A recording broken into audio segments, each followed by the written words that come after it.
capítulo 10, versículo 25.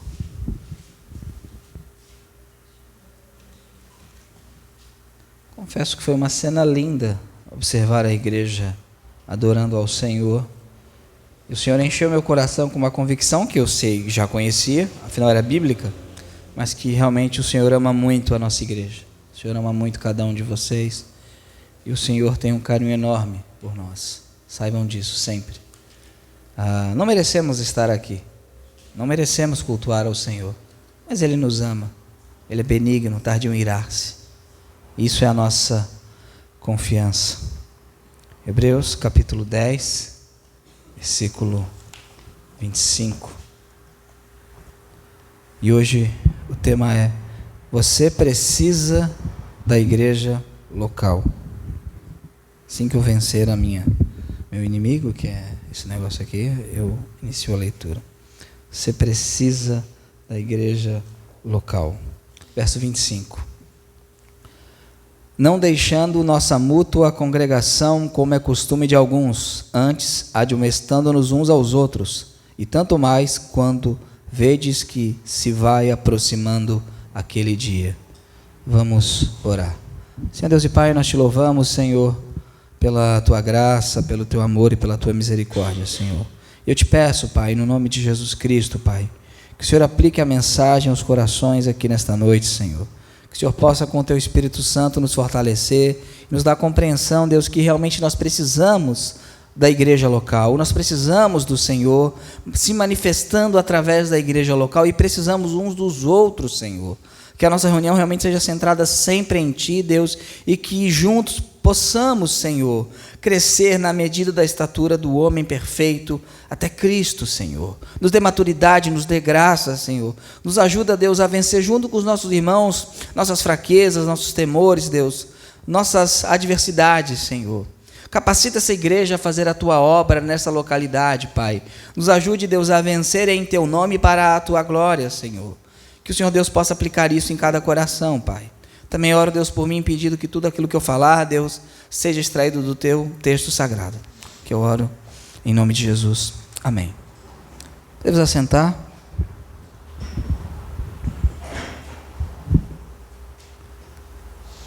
Não deixando nossa mútua congregação, como é costume de alguns, antes, admoestando-nos uns aos outros, e tanto mais quando vedes que se vai aproximando aquele dia. Muitos dizem que são igreja, muitos dizem que não precisam da mútua congregação e afirmam que por ser igreja adoram a Deus em suas casas e no seu coração. Muitos falam: eu sou a igreja, eu adoro a Deus na minha casa, adoro a Deus no meu coração, o Senhor conhece o meu coração, o Senhor conhece a minha sinceridade, o Senhor sabe que eu amo, eu não preciso desse negócio chamado igreja local, eu não preciso disso, porque eu sou a igreja. Isso é um erro.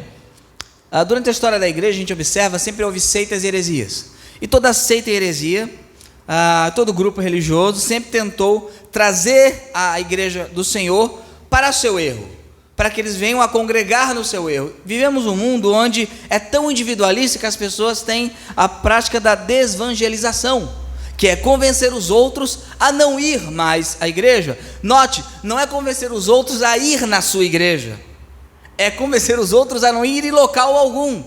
Uma prática inédita no cristianismo. Os montanistas, bem que se discute se de fato eram heréticos, mas os arianos, os apolinaristas, as seitas antigas, os grupos heréticos tentavam convencer a igreja do Senhor a congregar com eles. Hoje em dia, a gente vê um grupo que fala: não, você não precisa disso, você não precisa gastar o seu domingo, junto, porque Deus habita no nosso coração. Eles falam de verdades, mais verdades desconexas. Agora, então, a gente tem que observar algumas coisas antes de entrar nesse texto de Hebreus 10, 25, um texto importantíssimo. E eu digo a você, você precisa da pessoa que está do seu lado. Não precisa olhar para a pessoa que está do seu lado, mas você precisa dela, e ela precisa de você. Como diz aquele hino muito sábio, eu preciso de você, você precisa de mim, nós precisamos de Cristo até o fim, até o fim. A Aline até deu aquela estendidinha, até o fim. Nós precisamos de Cristo. E nós precisamos uns dos outros. Agora, o que não é igreja? Uma pessoa não é igreja, ao contrário do que pregam os adeptos do culto em casa a hora que eu quero, que geralmente é nunca. Não é como eles falam. Abram ali em 1 Coríntios 12, 27, porque eu defino esse grupo que tem atacado a igreja local e tem enfraquecido a nossa identidade como igreja local, como adeptos do culto em casa a hora que eu quero, que é geralmente hora nenhuma. 1 Coríntios 12, 27. Fala, eu adoro a Deus em casa. Quando? Eu adoro a Deus em casa. Eu adoro. Lá em 1 Coríntios 12, 27, diz o seguinte: ora, vós sois o corpo de Cristo. Vós sois, está no plural ou singular? Plural. E eu, sozinho? E seus membros em... Então, não somos o corpo de Cristo individualmente, somos membros do corpo de Cristo. Porém, eles vão alegar o seguinte, lá em Mateus 18, 20, porque onde estiverem 2 ou 3 reunidos em meu nome, aí estou no meio deles. Logo, se eu estou na minha casa, com a minha esposa, com meu marido, e nós queremos em Deus, temos ali a nossa igreja. Temos ali a nossa igreja, e nós já estamos reunidos como igreja, e nós não precisamos da igreja local. Se no Oriente a estratégia de Satanás é a perseguição ao povo de Deus, aqui é a diluição da importância da reunião do povo de Deus. Isso tem enfraquecido vidas. Você conhece alguém que chegou a essa concepção, que tenha melhorado o seu cristianismo? Que tenha se tornado um cristão melhor? Que tenha se tornado um cristão mais próximo? Acho que ninguém conhece. Porém, vamos ao texto de Mateus 18, muito utilizado por eles. E é importante a gente resgatar a ideia da igreja local.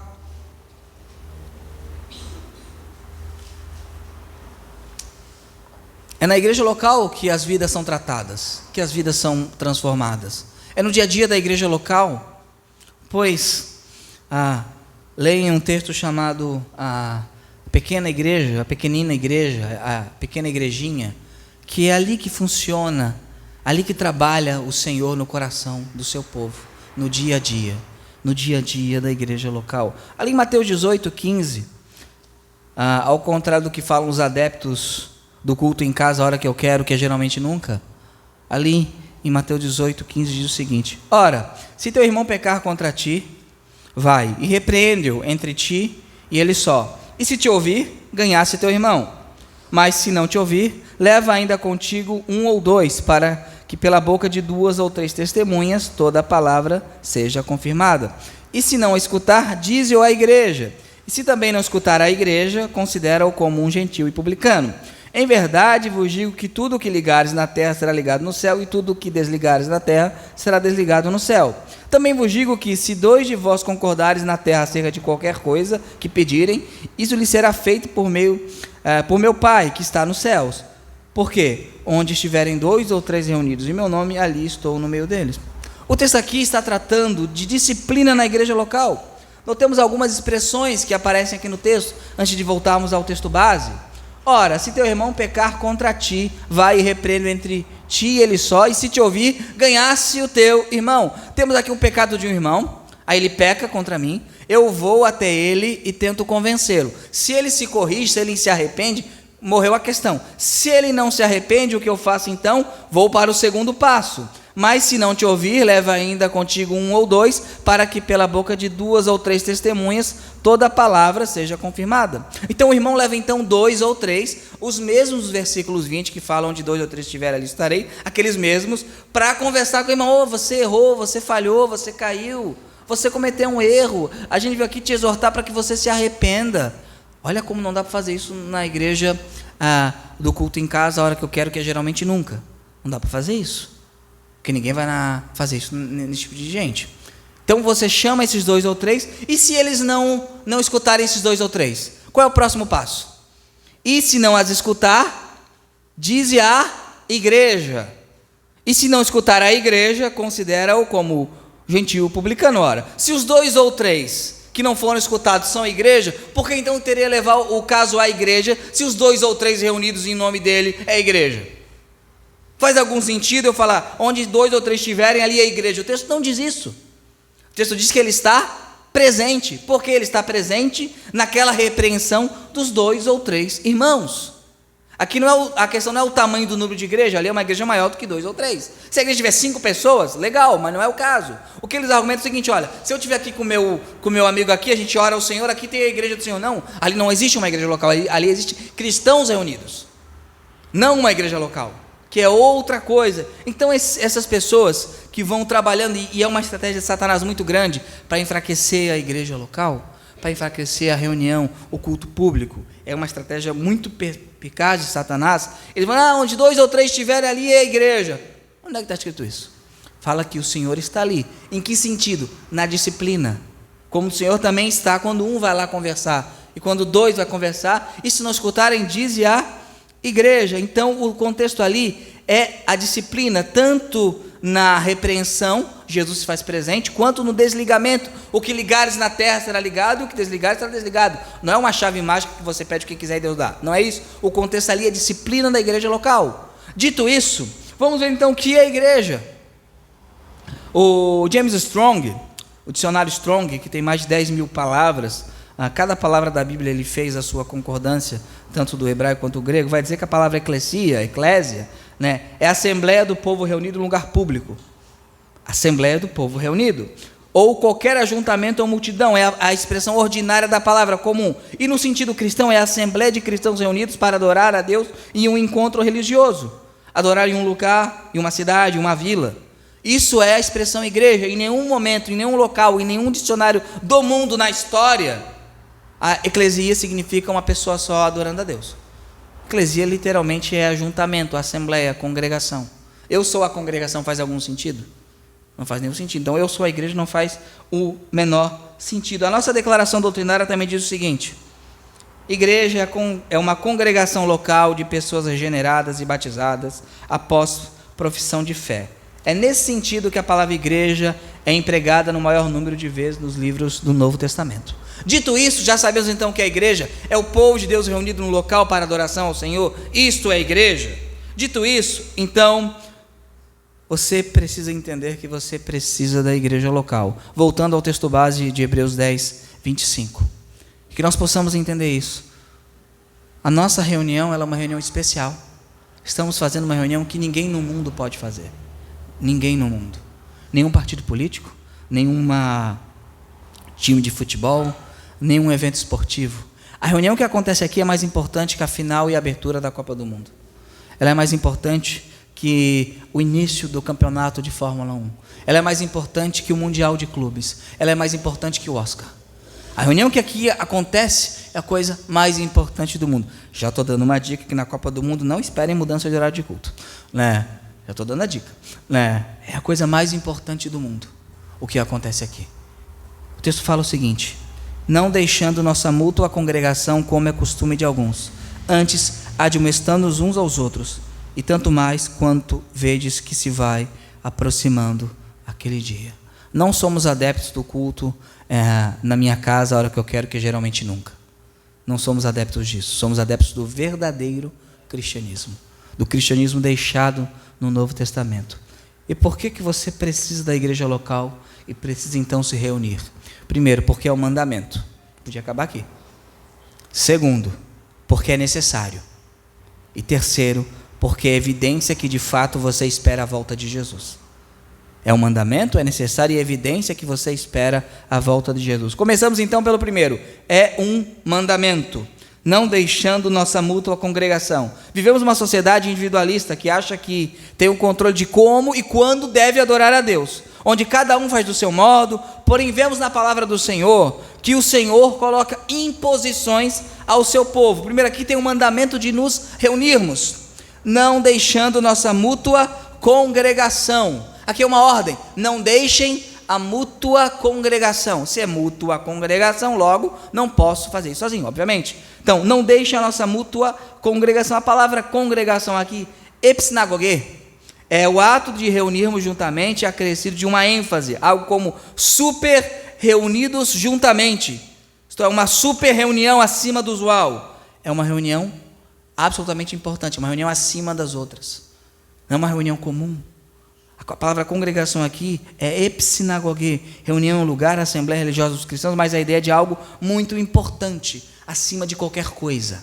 É uma acima. A palavra bispo, episcopos, né? Aquele que tem um escopo de cima, aquele que supervisiona de cima. Por isso que é bispo, pastor. É episcopos, do grego é isso. E aqui, epsinagogue, uma reunião acima. Isto é, qualquer reunião que se faça no mundo, que não seja uma reunião da igreja do Senhor, uma igreja local, ela é menos importante que a reunião da igreja local. Qualquer uma, em qualquer lugar, em qualquer tempo. E a reunião aqui é uma ordem do próprio Deus, que ele fala, não deixando a nossa mútua congregação. Abram ali em João 14, 21. Porque fala, eu amo ao Senhor, mas eu sou adepto da religião, o culto na minha casa, a hora que eu quero, que é geralmente nunca. Mas se aqui é um mandamento, de fato é um mandamento, é muito claro, não deixando nossa mútua congregação, que é um mandamento, vocês não podem fazer isso. Ali em João 14, 21 diz o seguinte, aquele que tem os meus mandamentos e os guarda, esse é o que, e aquele que me ama será amado de meu Pai, e eu o amarei e me manifestarei a ele. Ora, quantos dizem que ama ao Senhor? Muitos. Mas aquele que ama ao Senhor, guarda os mandamentos do Senhor, se importa com os mandamentos do Senhor. Obviamente, se houve um imprevisto, você trabalha em escala, são coisas distintas. Mas aqueles que desprezam os mandamentos do Senhor, essas pessoas, elas estão demonstrando que não amam ao Senhor, que não respeitam ao Senhor. Se você tem um filho que só lhe desobedece, ele fala que o respeita, você fala, você não me respeita? Se você tem um funcionário que diz que é um bom funcionário, que tem respeito pela sua posição de chefe e nunca lhe obedece, você fala, você não me respeita. Então temos aqui um texto que diz que se amamos ao Senhor, guardamos os mandamentos do Senhor. E aqui é o mandamento, não deixando nossa mútua congregação. Primeiro, então por que eu me reúno? Porque é uma ordem. Nós estamos acostumados com ordens nessa geração individualista, mas é uma ordem, não sou eu que escolho as ordens. Quem escolheu as ordens foi o próprio Deus. E o mandamento aqui cumpre o princípio moral do quarto mandamento, lá em Êxodo 20, verso 8, que vocês conhecem. Lembra-te do dia de sábado para o santificar, para o separar. Há um princípio moral ali. Se Deus deixasse a nossa escolha, o dia que nos reuniríamos para culto principal e culto público, não ia conseguir se reunir. Cada um ia escolher o dia que preferir. Não, esse domingo tem jogo, não, mas na sexta eu tenho que ver um negócio, mas no sábado também não dá, na quinta também não dá. Aquele negócio de encontro, vamos marcar, vamos, quando? Aí ninguém nunca pode. Só que Deus deixa isso. Na antiga aliança, ele escolhe o sétimo dia, e na nova aliança, devido à ressurreição do Senhor, é o primeiro dia da semana. Abram ali em Marcos 16, 9. Então, congregar, estar na igreja local, cumpre um princípio moral do quarto mandamento. Não da maneira legalista, se teu boi cair no buraco, você pode tirar, ninguém será salvo, ou perderá a salvação se trabalhar ou não, por imposição de necessidade nesse dia. Não é isso que eu estou dizendo, obviamente, sem nenhum tipo de legalismo. Porém, nós entendemos que não deixando nossa mútua congregação é uma imposição para cumprir o princípio moral do quarto mandamento. Diz o seguinte, em Marcos 16, 9, e Jesus, tendo ressuscitado na manhã do primeiro dia da semana, apareceu primeiramente a Maria Madalena, da qual tinha expulsado 7 demônios. No versículo 2, a palavra que aparece primeiro dia, é Mia. No versículo 9, a palavra é proto, e significa o principal dia da semana. Ali em Atos 20, verso 6, vamos abrir e andar um pouquinho pelas nossas Bíblias.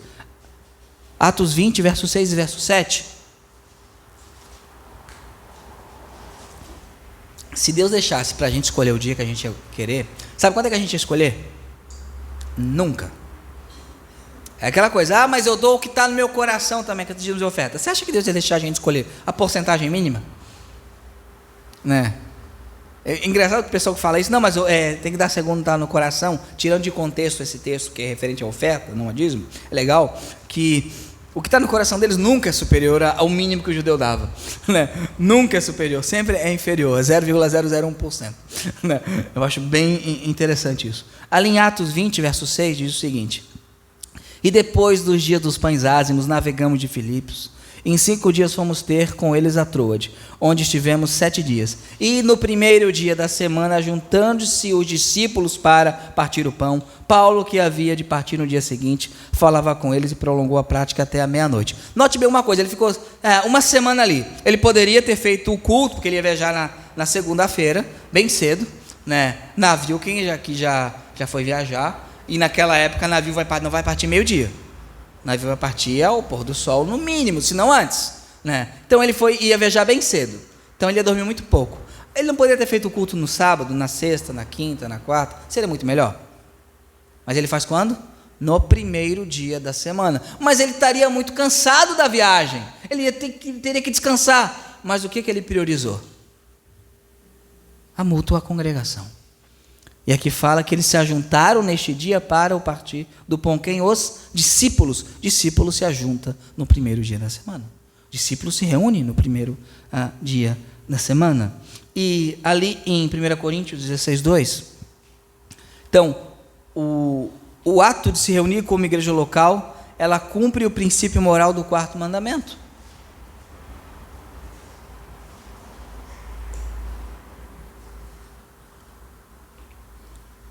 Diz o seguinte: no primeiro dia da semana, cada um de vós ponha da parte o que puder ajuntar, conforme a sua prosperidade, para que não se façam as coletas quando eu chegar. Isto é, já vão coletando a oferta de vocês quando? No primeiro dia da semana, né? E ali Apocalipse 1:10, o último texto sobre esse ponto, diz, deixa que todos abram. Apocalipse fica depois de Gênesis. 1:10.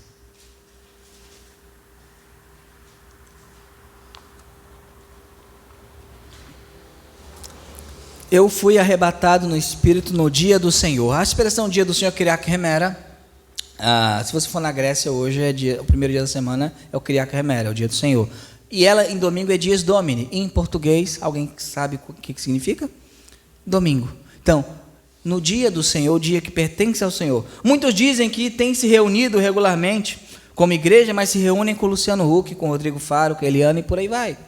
A reunião deles é com essa. E notem que geralmente o povo que não tem o costume de honrar, né, a mútua congregação, fala que o domingo é o dia mais chato da semana. Fala, o domingo é muito chato, o domingo é chatíssimo, demora para passar. Eles falam isso. Claro que falam, porque deveriam estar fazendo outra coisa nesse dia. Domingo é o dia mais maravilhoso, o dia onde nós nos reunimos como igreja local, e nós precisamos de estarmos como igreja local, nos reunimos como igreja local, né? Mas essas pessoas que dizem que são igreja e se reúnem regularmente com o Luciano Huck, Rodrigo Faro, Eliana, né? Deus é tão desimportante para eles que eles não conseguem separar 2 horas semanais ao Senhor.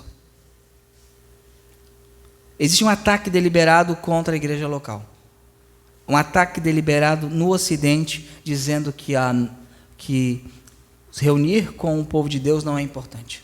Há mais de 16 milhões de pessoas que dizem que professam a fé evangélica e não congregam.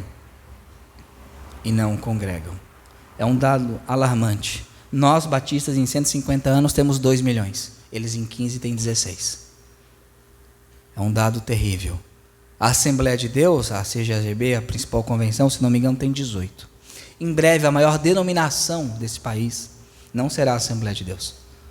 Será o culto em casa a hora que eu quero, que é geralmente nunca.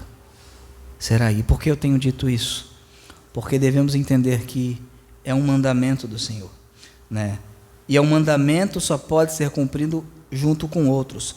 Verso 25 de Hebreus 10. Não deixando nossa o quê? Mútua. Como é que eu posso cumprir isso sem outra pessoa? Dá para fazer isso sozinho? Não tem como fazer isso sozinho. O Senhor ordena a adoração coletiva ao nome dele desde o Antigo Testamento. Abram lá em Números, capítulo 15, verso 24.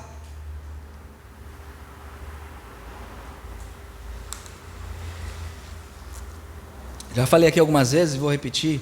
De acordo com os dados da Convenção Batista do Sul dos Estados Unidos, a maior convenção batista do mundo, ela tem, se não me engano, 15 milhões de membros batizados, membros no hall de membros de suas igrejas, e uma frequência dominical de 5 milhões. Poxa, que legal, 5 milhões de crentes reunidos. E os outros 10 aonde estão? Estão vendo o Super Bowl? Onde é que eles estão? Números 15, 24. O Senhor ordena que o povo dele se reúna. É uma ordem do Senhor.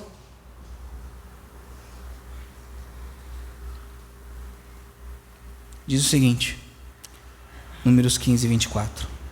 Será que quando se fizer alguma coisa por ignorância e for encoberta aos olhos da congregação, o quê? Toda a congregação oferecerá um novilho para o holocausto em cheiro suave ao Senhor. Se toda a congregação tem que oferecer, é porque toda a congregação estará reunida. O Senhor ordena Antigo e Novo Testamento, Antigo Pacto e Novo Pacto, que o povo de Deus se reúna para adoração a Ele. O Senhor ordena, não é uma sugestão do Senhor. Claro, imprevistos acontecem, mas nós precisamos da igreja local. Precisamos do dia a dia de igreja. E sim, precisamos do nosso repouso dominical, no sentido que é ali onde é que somos fortalecidos. As pessoas falam, mas eu posso ver no YouTube tantas coisas, e pode. Mas existe uma ação especial do Espírito de Deus quando o seu povo se reúne, que nenhum exegeta, nenhum pregador, nenhum pastor pode cobrir.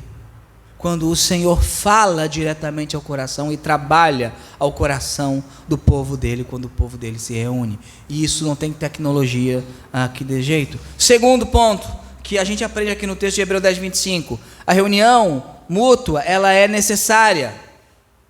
Ela é absolutamente necessária. Não deixando nossa mútua congregação, como é costume de alguns. Antes, admoestando-nos uns aos outros. Então é necessário para que abençoemos os outros. Aqueles que não querem congregar, se reunir como igreja, são egoístas, porque têm dons e talentos. Falo dos crentes, né, que se dizem crentes. Dons e talentos dados por Deus, eles são tão egoístas que eles não querem abençoar outras pessoas com seus dons e talentos. Ah, mas eu posso abençoar exatamente da maneira que Ele quer, na hora que Ele quer, do jeito que Ele quer. É um egoísmo, um individualismo gigante. Existem pessoas que precisam de nossos dons e talentos, e precisam ser abençoadas com nossos dons e talentos. Quando nós cumprimos o mandamento de nos reunirmos em Assembleia Cristã, você tem a oportunidade, nós temos a oportunidade de servir os nossos irmãos com os nossos dons e talentos. E a própria presença de todos os membros da nossa igreja local, ela é motivadora. Quando todos os irmãos se reúnem aqui no domingo, não ficamos animados, felizes? Poxa, as pessoas vieram. Ela é motivadora, ela é edificante, ela dá ânimo ao trabalho. O Senhor tem prosperado, o Senhor tem trabalhado em nossa igreja. Por quê? Porque só a nossa presença já é abençoadora. Quando o irmão está aqui, a irmã está aqui, já é abençoador para ele e para outro. Então, como é que eu vou admoestar uns aos outros se eu não me importo com a igreja local? Como eu vou fazer isso? Não, mas a igreja é isso, a igreja é aquilo outro, porque eu leio na Bíblia. A pessoa mal sabe que não fosse uma igreja local, ele não teria Bíblia. Afinal, João Ferreira de Almeida não era desigrejado. Uma igreja o mandou em missão. Uma igreja patrocinou o seu trabalho, uma igreja o sustentou, uma igreja fez isso, né? Uma igreja fez isso. Então, ela é necessário para que a gente abençoe outra. A palavra aqui, admoestando-nos, para Caléu, é chamar ao lado, né? Chamar ao lado, consolar, encorajar, fortalecer pela consolação, instruir e ensinar. Mas aonde? Distante? Ao lado, junto. Por exemplo, a gente perdeu agora a irmã Ana. Ela sempre se sentia muito amada pela igreja. Quando ela estava aqui, eu não sentia. Não havia uma grande intimidade de todos os irmãos com ela, mais no domingo da maioria. Porém, o fato de estar presente, dar uma boa noite, um oi, como está a senhora, como é que está, não sei o quê, como é que está o seu esposo, isso a encorajava. E é essa o grande poder do Senhor na reunião do povo de Deus. É insubstituível. Quando houve a pandemia, quando houve aquilo tudo, e quando já podia ser liberado os cultos com segurança, muitos preferiram ainda a transmissão online. Poxa, que bom, estou atingindo tantas e tantas pessoas, que legal. E aquele irmãozinho e irmãzinha que não entende nada de computador? que precisa de gente, que precisa de pessoa, gente real. Num mundo onde temos a igreja do metaverso, que é um GTA crente, né? A gente observa que a Bíblia vai na contramão. Você precisa da igreja local porque pessoas precisam dos dons e talentos dados por Deus a você. E você será cobrado por isso, eu serei cobrado por isso. Agora, é necessário também para que sejamos abençoados. Não somos tão espirituais, tão incríveis, que não precisamos dos outros. Admoestando-nos uns aos outros. Eu admoesto, eu fico ao lado, exortando, encorajando, instruindo, ensinando, consolando, mas o outro também faz isso comigo. O outro, isso faz isso comigo. Algum fala, mas o CNPJ. Alguém está falando de CNPJ? Alguém está falando de instituição? Estamos falando de povo, gente, pessoas lavadas pelo sangue do Cordeiro, reunidas regularmente, para adoração, para disciplina, para ordenanças, como o Senhor instituiu. Abram ali em 1 Coríntios capítulo 12, versos 13 ao 27.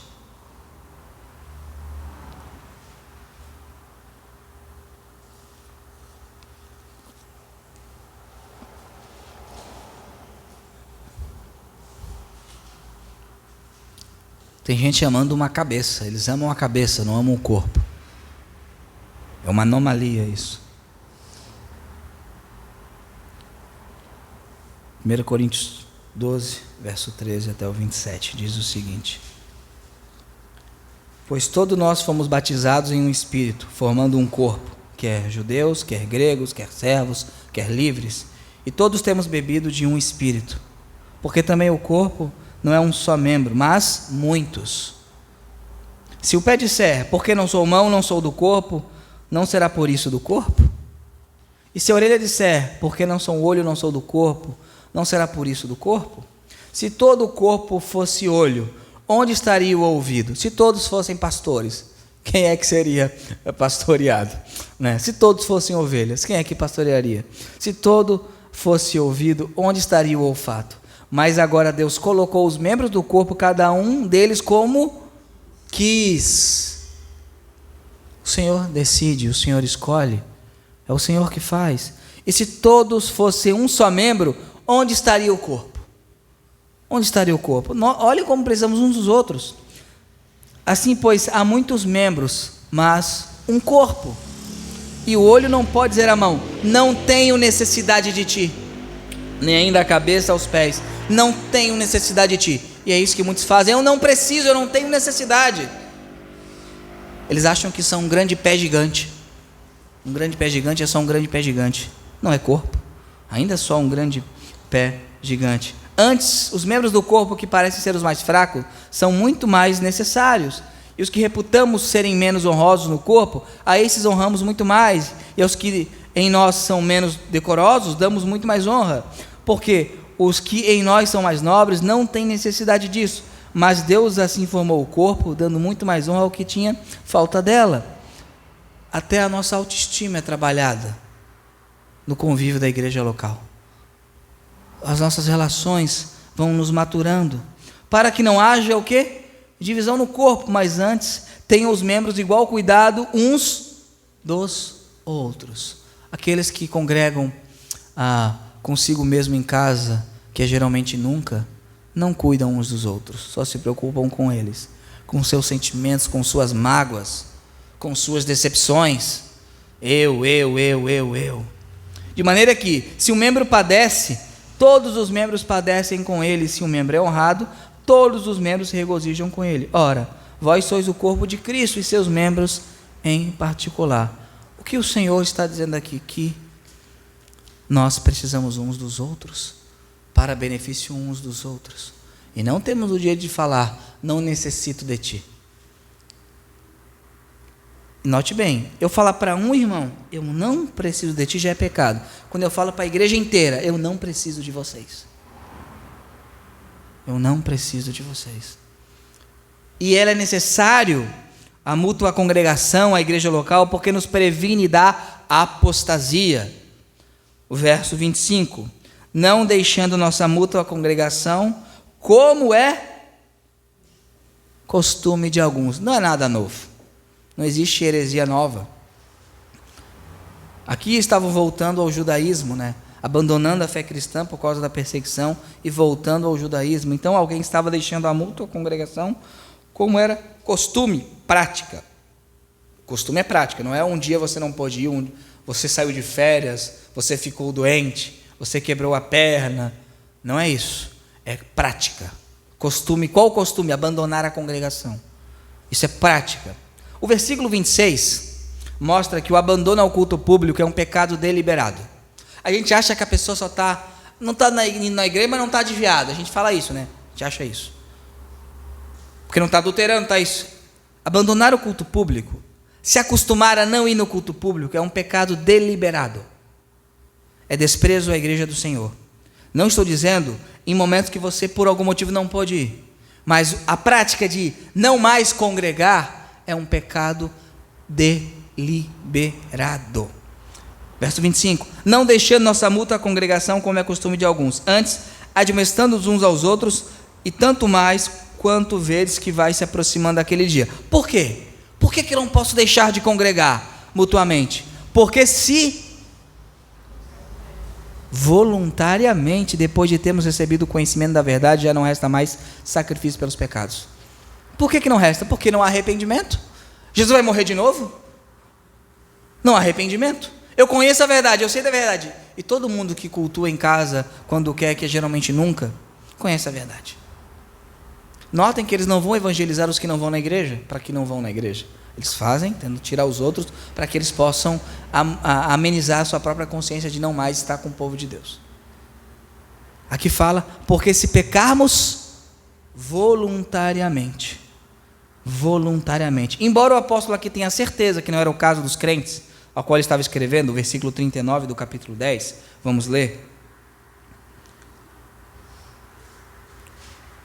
Então aqui não é uma afirmação que crente perde salvação. Paulo tinha certeza, entendo que Paulo escreveu Hebreus, que os crentes não fariam isso, né? E a forma que Deus usa para que os crentes não façam são essas advertências. Afinal, um crente quando lê isso daqui fala, opa, correto? Opa, aquele que acha que é crente, o crente não, ele lê isso aqui, opa, eu não quero não, né?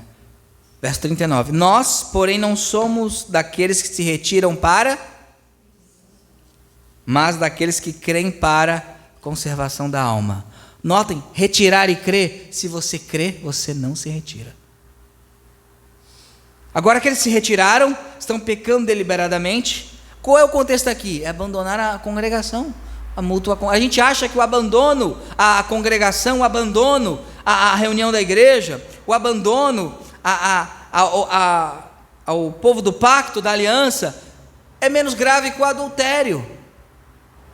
É um pecado deliberado, terrível, e pode chegar ao nível de não ter mais volta. Nós, porém, não somos daqueles que se retiram para a perdição. O pastor batista particular John Gill, do século XVIII, para quem não sabe, a igreja do John Gill era a igreja que anos depois Spurgeon iria assumir. Ele comenta esse texto da seguinte maneira: agora, abandonar tal assembleia significa uma grande raridade no atendimento aos santos. Isto é, a pessoa vai lá quando quer, se quiser, né, no atendimento aos santos, uma divagação de um lugar para outro, e leva uma completa apostasia. É dever dos santos reunir-se para culto público, por causa de Deus, que o designou e que o aprova e cuja glória está relacionada a ele. Por causa dos próprios santos, para que sejam deleitados, revigorados, consolados, instruídos, edificados e aperfeiçoados. Amar a Deus e amar ao próximo. Amo a Deus, então eu cultuo, e amo ao próximo, então eu preciso abençoar o povo de Deus com os meus dons e talentos, ser abençoados por eles. E por causa de outros, para que sejam convencidos, convertidos e levados ao conhecimento da fé de Cristo, e em imitação dos santos primitivos. E a assembleia não deve ser abandonada, pois é um Deus abandonado, e suas próprias misericórdias, e tais são como serem abandonados por Deus. Então é o abandono do próprio Deus, e abandona as suas misericórdias. Nem se sabe o que se perde com isso, nós não temos ideia do tamanho do prejuízo que é. E é o primeiro passo visível para a apostasia, e muitas vezes resulta nela. É o que John Gill está dizendo. Então, você precisa congregar. Abra ali em 1 João 1,7.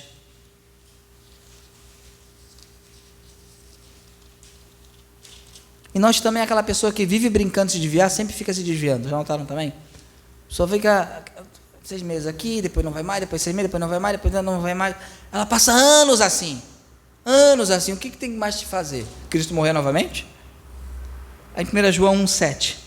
Mas, se andarmos na luz, como Ele na luz está, temos... E o sangue de Jesus Cristo, seu Filho, nos purifica de todo pecado. Não resta mais sacrifício, se pecarmos voluntariamente.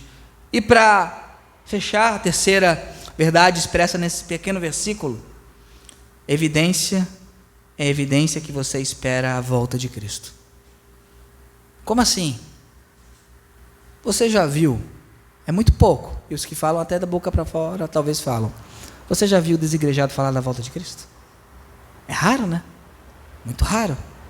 Só aqueles especulativos, né? Porque a vacina, o chip, sei lá o que, a nova série Netflix, a marca da besta. Mas geralmente eles vivem as suas vidas como se Deus não existisse, se Cristo não fosse voltar. Olha o que diz o texto. Não deixando nossa mútua congregação, como é costume de alguns, antes admoestando-nos uns aos outros, e tanto mais quanto... O quê? Vedes que se vai aproximando aquele dia. Evidência que você sabe, você espera a volta do Senhor, é que você está congregando, que você está em comunhão com o povo de Deus. Isso é uma evidência, porque você sabe que o dia se aproxima. O dia se aproxima. Só uma adenda aqui, a gente usa essa expressão, mas está errada. Jesus está voltando, não, ele voltará, porque ele não está a caminho lá, tá? O dia vai se aproximando, porque o dia vai chegando cada vez mais próximo. Ele voltará. Ele não vai demorar a chegar. Estou a metade do caminho. Não é isso. Ok? Agora, nos preparamos mutuamente para a sua vinda, admoestando uns aos outros, tanto mais quando vedes que vai se aproximando aquele dia. Abro ali em 2 Pedro 3,12.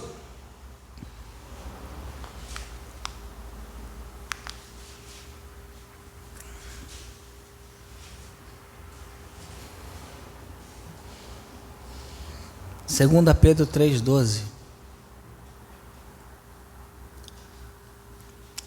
Devido a algumas traduções errôneas, eles colocam apressando a vinda do dia de Deus. Você não apressa a volta de Jesus, tá? O texto não diz isso. Tá? Vamos apressar a vinda de Cristo. Aí Jesus está lá, agora eu vou, agora eu não vou mais. Agora não, mais 10 anos e mais 10 anos agora. Ele botou mais 10 anos na conta. Se Deus dependesse do nosso desempenho para voltar, não ia não. Não ia não. Verso 12. Aguardando e apressando-vos para a vinda do dia de Deus. Isto é, vocês se aprontem. Sozinho? Não. Juntos. Porque em que os céus em fogo se desfarão. A pessoa está lá, amando o Luciano Huck, amando a Rodrigo Faro, a Eliana, amando o seu domingo maravilhoso, né? Porque eu falo domingo. Eu sei que no dia de semana talvez é mais complicado, eu entendo perfeitamente, porém, no domingo, acho que Deus criou a semana certinho, né? Certinho, né? E a pessoa está se preparando para a vinda de Cristo? Não, né? Nos preparamos bem para a vinda do Senhor ao nos admoestarmos mutuamente na vida de igreja local. É o preparo. Haverá batalhas, lutas, dificuldades, tropeços, quedas, falhas, erros, mas haverá misericórdia, compaixão, temor. Haverá isso na vida de igreja local. Abra em Mateus 25, 1, e eu digo que o pessoal que cultua em casa, que é geralmente nunca, é mais imprudente que as virgens imprudentes. Eles conseguem ser piores que as virgens imprudentes, piores do que elas. Mateus 25, 1.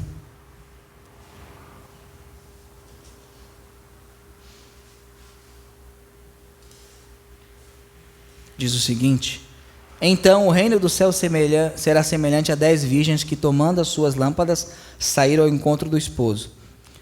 Agora, note bem, embora houvessem virgens prudentes e imprudentes, elas estavam juntas. O que cultua em casa sozinho, que é quase nunca, ou que é nunca, é mais imprudente que a virgem imprudente. É pior do que a virgem imprudente.